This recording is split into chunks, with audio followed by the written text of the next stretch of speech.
agradezco a mi buen amigo, el periodista Richard Shaw, director del programa Conexión GT, que se transmite en la red televisión y radio 106.1 FM, por la serie de 3 preguntas que me envió para exponer mis respuestas ante ustedes. La primera pregunta es: ¿qué opina usted de las medidas sanitarias de prevención y control adoptadas por el gobierno del presidente Alejandro Giammattei?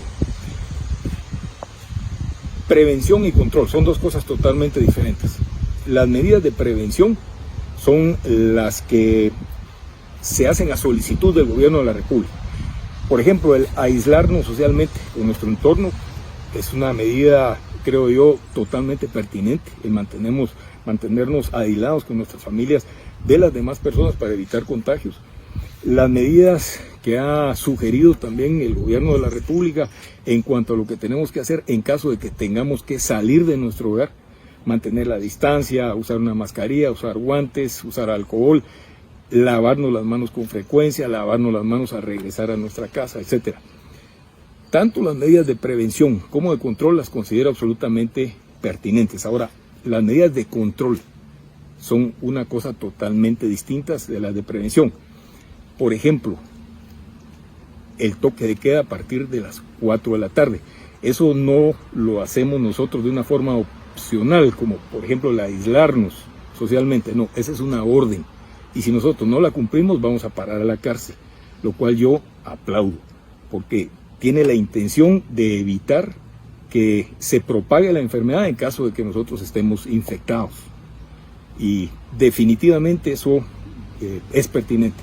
Por otro lado, la construcción de hospitales provisionales como el de el Parque de la Industria, en la que formó o tomó parte nuevamente en una crisis el Ejército de Guatemala por medio del Cuerpo de Ingenieros, que lo construyó en tiempo récord, es sumamente pertinente. Además, las medidas de aislamiento que se han tomado para las personas que posiblemente estén contagiadas de la enfermedad y están en observación en el hospital de Villanueva.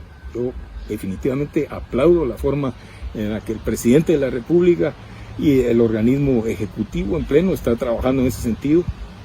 Definitivamente lo está haciendo muy bien. La segunda pregunta va en el siguiente sentido, es en el tema económico. ¿Considera acertadas las decisiones del gobierno y el accionar de los diputados? Mire, aquí el tema es constitucional. Aquí hay que analizar el artículo 1 de la Constitución, que dice: protección a la persona. El Estado de Guatemala se organiza para proteger a la persona y a la familia. Su fin supremo es la realización del bien común. Es decir, el gobierno de la República no le queda otra opción más que velar por la vida de los ciudadanos. Punto. Entonces, en ese sentido, considero yo que al priorizar la vida, el presidente Alejandro Giammattei está haciendo lo correcto. Ahora, por otra parte, es una oportunidad única que tiene el doctor Alejandro Giammattei para hacer cambios radicales en la estructura económica del país. Porque todos sabemos que comenzamos a entrar también no solo en una crisis de salud, sino en una crisis económica. Y es importante que al salir de este problema, los guatemaltecos no solo no encontremos grandes cementerios de personas, sino que no encontremos tampoco cementerios de puestos de trabajo. Tiene una oportunidad de oro el presidente Giammattei para hacer reformas estructurales sustanciales en el país, reformas económicas, reformas por medio del organismo legislativo con el que tiene que sentarse a dialogar. ¿Cuál sería una de ellas? Eliminar el impuesto sobre la renta. Las empresas en este momento, sean del tamaño que sean, están siendo sumamente castigadas por la crisis del coronavirus o COVID-19, como se le conoce. Entonces, este es el momento pertinente para anular el impuesto sobre la renta. De esa forma se va a pasar a un modelo económico del primer mundo y además se va a mitigar en gran medida esta crisis que se nos viene encima y lo que vamos a sufrir ulteriormente. Para todas las personas que pagamos impuestos sobre la renta, eso significaría un gran alivio y además sería un incentivo enorme para que en el futuro empresarios extranjeros traigan su capital a nuestro país para invertirlo aquí, para crear puestos de trabajo, para crear oportunidades nuevas, para crear una Guatemala nueva, que es lo que los guatemaltecos necesitamos.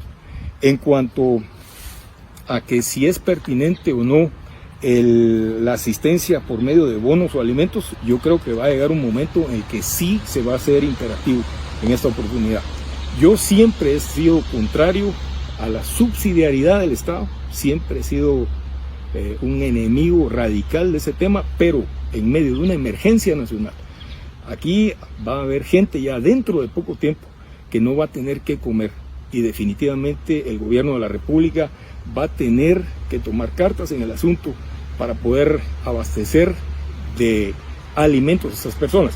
Se han tomado medidas sumamente inteligentes, como por ejemplo la decisión de hacer llegar a los padres de familia el dinero o los alimentos de los alumnos que no están yendo a la escuela, lugar en donde tomaban su alimento diario más importante, para que lo tomen ahora en su casa. Yo creo que eso hay que hacerlo. Ahora definitivamente con controles estrictos para evitar la corrupción, pero hay que hacerlo. Y repito, importante eliminar el impuesto sobre la renta, que Guatemala pase ya a ser una economía moderna para que el trabajo abunde. La tercera pregunta corresponde al tema de la transparencia. ¿Cómo evitar el mal uso, robo, uso clientelar y desviación de los recursos en cuanto a compras del Estado, donaciones internacionales y entrega a personas necesitadas? Mire, en el año 1976, como todos sabemos, en Guatemala sufrimos un terremoto terrible que dejó una estela de 25,000 muertos, mucho más de lo que va a dejar el coronavirus. Y los fondos en ese entonces se manejaron de forma transparente. No veo por qué en esta oportunidad no se puede hacer de la misma manera.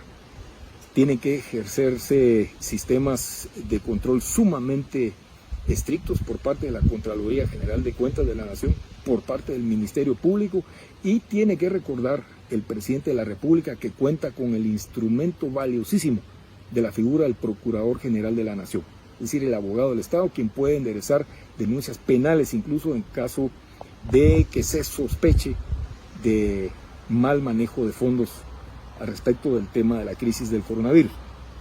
Con respecto a las compras del Estado, bueno, todas tienen que pasar por Guatecompras, por la página electrónica de Guatecompras, todas tienen que ser sujetas al escrutinio público.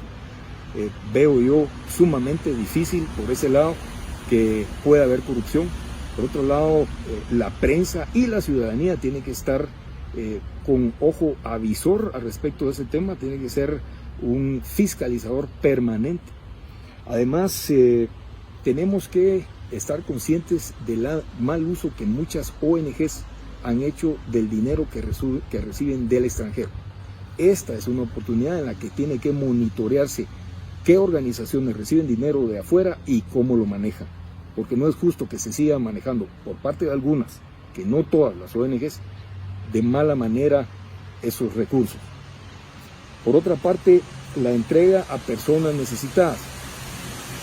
Creo que al frente del Comité Nacional de Emergencia hay personas sumamente capaces de llevar a cabo la distribución de lo que se necesite llevar a quienes lo necesiten en cualquier momento. El Ejército de Guatemala está presto para hacerlo también, yo lo sé, tiene la capacidad para llevar a cabo la entrega de lo que sea necesario. Lo mismo la Policía Nacional Civil.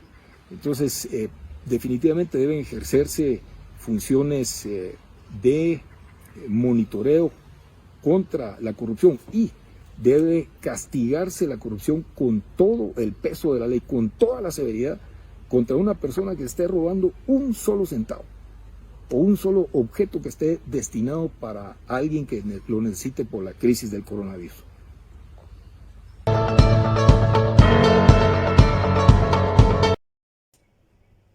Esta es una vista panorámica del Paseo de la Sexta Avenida.